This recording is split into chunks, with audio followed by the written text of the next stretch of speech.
Over the next 5 minutes, my intention is to transform your relationship with sound.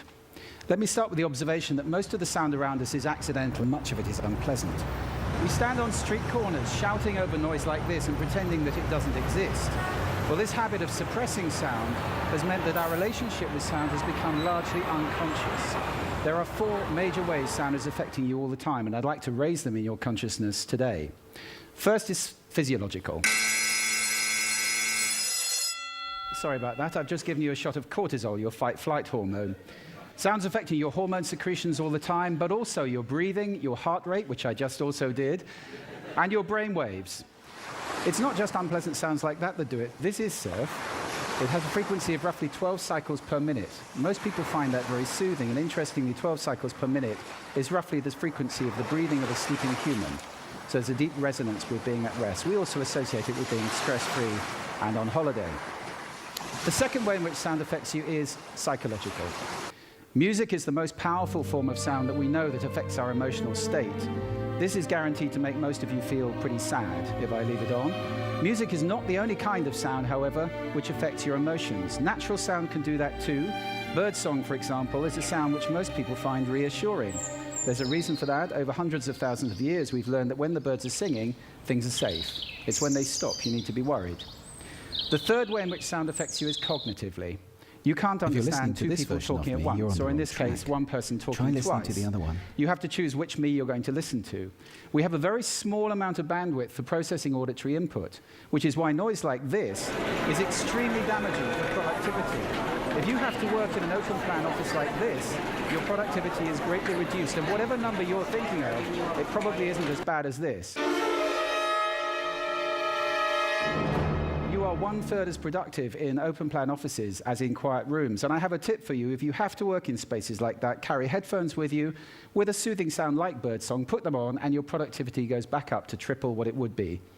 The fourth way in which sound affects us is behaviorally. With all that other stuff going on, it would be amazing if our behavior didn't change. So ask yourself, is this person ever going to drive at a steady 28 miles per hour? I don't think so. At the simplest, you move away from unpleasant sound and towards pleasant sound. So if I were to play this, for more than a few seconds, you feel uncomfortable. For more than a few minutes, you'd be leaving the room in droves. For people who can't get away from noise like that, it's extremely damaging for their health. And that's not the only thing that bad sound damages. Most retail sound is inappropriate and accidental and even hostile, and it has a dramatic effect on sales. For those of you who are retailers, you may want to look away before I show this slide.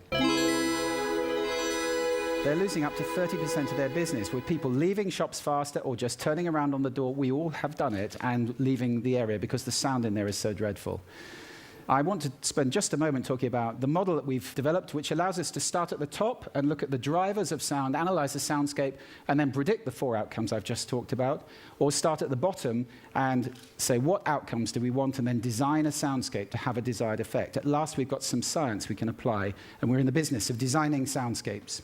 Just a word on music. Music is the most powerful sound there is, often inappropriately deployed. It's powerful for 2 reasons. You recognize it fast and you associate it very powerfully. I'll give you 2 examples.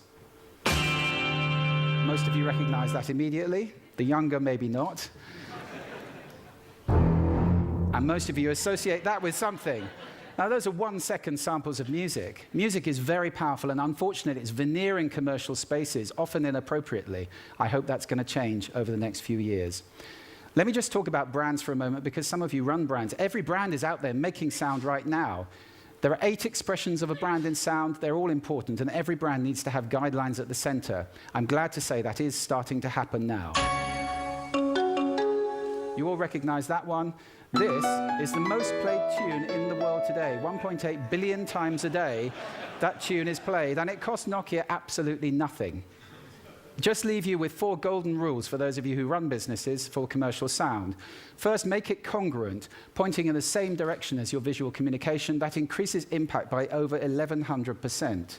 If your sound is pointing in the opposite direction, incongruent, you reduce impact by 86%. That's an order of magnitude up or down. This is important. Secondly, make it appropriate to the situation. Thirdly, make it valuable. Give people something with the sound. Don't just bombard them with stuff.